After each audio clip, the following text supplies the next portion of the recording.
New year, same storyline. In order to win the Class A girls basketball state tournament, you have to go through Bismarck Century. The Patriots have won the last 3 state tournaments played, with 2020's COVID cancellation being the lone outlier over the last 4 years. Century will open the Super A with a battle against the Cinderella from the East in Wahpeton. Despite entering the EDC tournament as the 7th seed, the Huskies punched their ticket to Bismarck with a 74-69 state qualifier win over West Fargo. The Huskies are a balanced bunch, but the X factor for this squad is 5'10 freshman forward Scout Woods, who earned all-conference honors after averaging 15 points and 6 boards a game.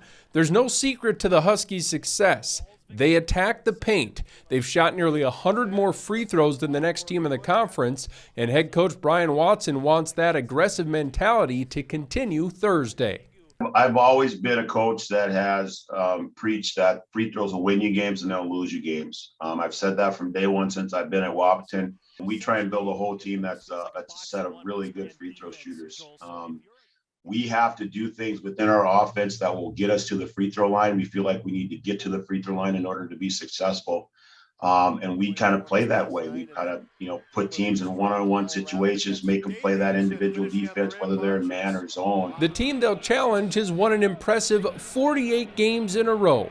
The Century Patriots are a star-studded group once again, with all conference picks Logan Nisley and Bergen Kinnebrew leading the charge.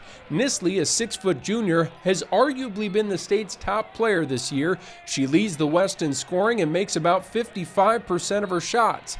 Kinnebrew is fearless on both ends and sets a tone for the championship expectation that surrounds the program. Nate Wellstead is in his first year as head coach, replacing Ron Metz, and he's been impressed from the get-go by his team's demeanor. They kind of approach every game the same, and that kind of fits. They're pretty loose when they come into games, and then when the game starts rolling around, you can see they just keep bringing it.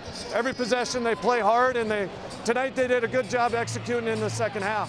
Really just had to lock in, and still just our effort is amazing on the court, and we kind of just had to play our game again, like I said, and just lock in.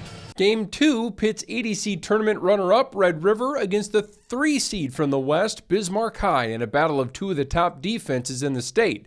A trio of sophomores lead the Rough Riders in scoring in Jocelyn Schiller, Riley McQuillan, and Hannah Litzinger. Schiller, a 5'6 guard, has been one of the most valuable players in the state this season. She ranks in the top 3 in scoring, assists, and steals, averaging 21 points, 6 helpers, and 6 takeaways per game in the EDC.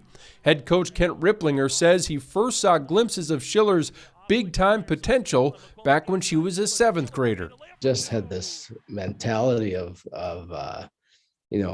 give it all you got, kind of a no holds bar, kind of that aggressiveness that you like to see. And plus she could run the floor and handle pretty much anything that these older kids were throwing at her in terms of, with the basketball in her hands. So it was pretty impressive that a kid that young could be that skilled and have that much confidence. While Red River is led by some talented sophomores, Bismarck is one of the more veteran teams, with 6 seniors on the roster.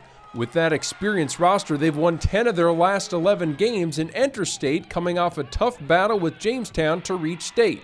The 2 Peytons, Peyton Gerving and Peyton Newmiller, are the top scoring threats, but they have 4 or 5 others that can fill it up at any given time. It might be the Demons' first trip to state since 2017, but they consider themselves experienced and battle-tested. They're ready for it. I mean, when you play in a WDA tournament, this is as competitive as a state tournament. When you play Century, who's on a 50-game winning streak a couple of times, those are bright lights. So we're not going to change anything. We're just going to go do what we do. We're excited. I mean, the East obviously hasn't seen our press and the style of play, so I think we have a big chance of doing great things. For the 7th straight season, Legacy is in the state tournament field, and they've drawn the East top seed Davies to start. The first postseason meeting between the two since the Sabres knocked off the Eagles in a quarterfinal in 2018. Legacy has been on a roller coaster all year. They closed the regular season with 4 straight losses, but gave Century its toughest challenge of the season in a 4-point Patriots win back on February 11th. Alyssa Eckroth is their player to watch, a versatile junior that averaged 15 points in the final 2 games of the WDA tournament.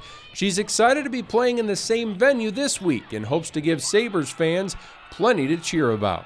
It's nerve-wracking, but it's such a fun and great opportunity in that we just have to embrace like all the fans and everything and use the loudness as momentum for us, and that it's a fun opportunity and winning's great. So just play hard and it'll be fun. Our kids can play with anybody. We had a tough year this year. Lost a lot of games that could have went our way. We found a way to kind of stick together and buy into the fact that tournament basketball, anything can happen. Seeds mean nothing, record means nothing. And we tried to motivate our kids to come out and give their best effort, which they did. After reaching the program's first state championship game last year, the Davies Eagles are hoping to take things one step further and be the last one standing. The Eagles come in red hot after obliterating the competition in the region tournament. All 3 of their postseason games have been decided by more than 40 points.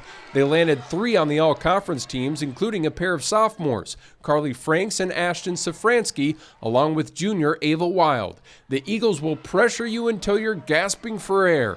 They average 20 steals per game, with all 3 of those all-region players ranking in the top 10 in steals in the conference. They know they're no fun to play against, and that's become a point of pride. It's fun to have teammates like that on my team. Of course, I've thought before that I don't want to play against them because it would be probably annoying, like you said. But it's really nice having teammates like that, especially when they're going to push myself and my teammates to do their best. And I think that gives our team energy to, when we can pressure the ball and come away with getting some transition baskets and, some points off of that as well, off of some of those steals and turnovers. And, I think it's just a mentality that the girls have, is they want to go out and they want to defend and make things more difficult on the other team. The nightcap on day one gives us a Minot team loaded with young prospects against a Cheyenne team that's thriving under a first-year head coach. The Mad Jets increased their scoring average from 61 points per game last year to a WDA best 77 points a contest this winter. Jason Schwartz is relishing this fountain of youth squad. Minot nabbed 4 spots on the all-conference team, including senior Mariah Evenson, sophomore Avery Lundy, and 8th graders Lily Bell and Maggie Fricky. Bell and Fricky both average over 15 points a game and are just as tenacious defensively. There's plenty to be excited about for Minot, who's back at state for the first time since 2016.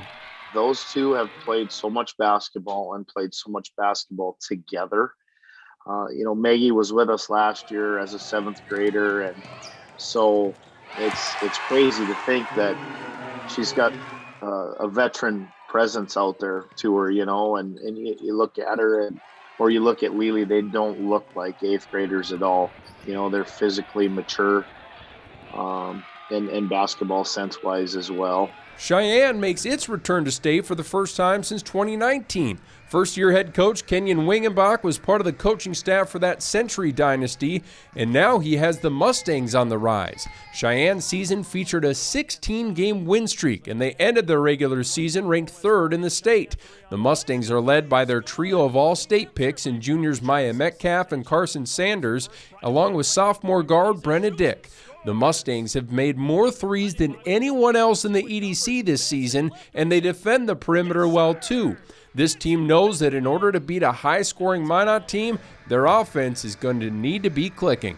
I'm super confident in the shot selection. We talk a lot about shot selection, and if you shoot the right shots, good things will happen. Either they're going to go in, or your teammates are going to reward you with an offensive rebound. So we don't put a ton of pressure on shooting well. We just got to keep getting shots up, and the shots that we've taken all year. We do a lot of shooting drills in practice, and that's one of our main things is we shoot. So every day we start with our shooting drills, and then we go from there, and it just helps us a lot with our confidence.